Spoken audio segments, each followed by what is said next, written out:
Let's take a standard 8 by 8 chessboard. You are given 32 dominoes of size 1 by 2 each.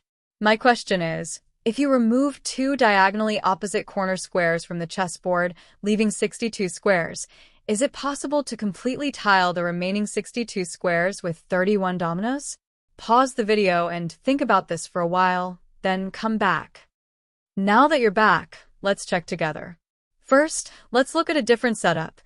Removing 2 squares of different colors, for example, A1 and H1. If we try to fill the remaining 62 squares with dominoes, it works easily, as shown here. But in our original question, where we removed 2 diagonally opposite corners, A1 and H8, it is completely impossible. Here's why. Consider the colors of the removed squares.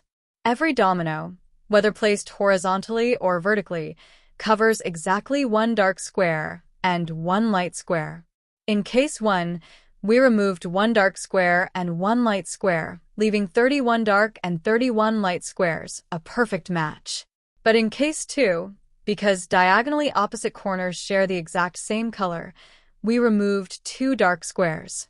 This leaves 30 dark squares and 32 light squares. Since 31 dominoes will always need 31 dark and 31 light squares, it is mathematically impossible to tile.